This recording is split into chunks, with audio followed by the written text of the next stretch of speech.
ഒരച്ഛൻ എന്നുള്ള നിലയ്ക്ക് എന്റെ മകന് പേരിടുമ്പോൾ ഒരുപാട് കൺഫ്യൂഷൻ ഉണ്ട് എനിക്ക്. അപ്പോ തിരുമേനി തന്നെ ഒരു പേര് സജസ്റ്റ് ചെയ്താ ഉപകാരമായിരുന്നു.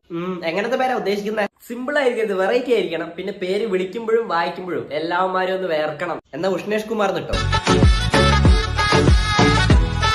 അത് വേണ്ട, അവന്റെ പേരിലൊരു ഫയർ വേണം. ഫയർഫോഴ്സ് എന്ന് പറയരുത്. ഇല്ല, ഫയർ എഞ്ചിൻ എന്ന് പറയാൻ എനിക്ക് എന്താ ഒന്നുമില്ല, ആലോചിക്കട്ടെ. ഇനിയിപ്പോ ഫയർ എന്ന് പറഞ്ഞാൽ മനസ്സിലായില്ല എന്നുണ്ടെങ്കിൽ തീ വരട്ടെ. അവന്റെ പേരിൽ തീയുള്ള പേരായിരിക്കണം. തീട്ടുണ്ണി എന്നിട്ടാലോ?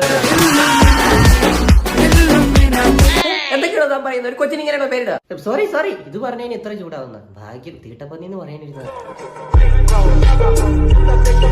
എന്താ ഒന്നുമില്ല, തീ വേണ്ട, വേറെ എന്തെങ്കിലും. എനിക്ക് നീല നിറം ഇഷ്ടമാണ്. നീല നിറമായിട്ട് ബന്ധപ്പെട്ട എന്തെങ്കിലും പേര് മതി. കൃഷ്ണൻ വേണ്ട, വിഷ്ണു വേണ്ട, ശിവൻ വേണ്ട, വേറെ എന്തെങ്കിലും. കിട്ടി, ഇത് തനിക്ക് എന്തായാലും ഇഷ്ടപ്പെടും. എന്താണ്? ഹാർപ്പിക് കുമാർ.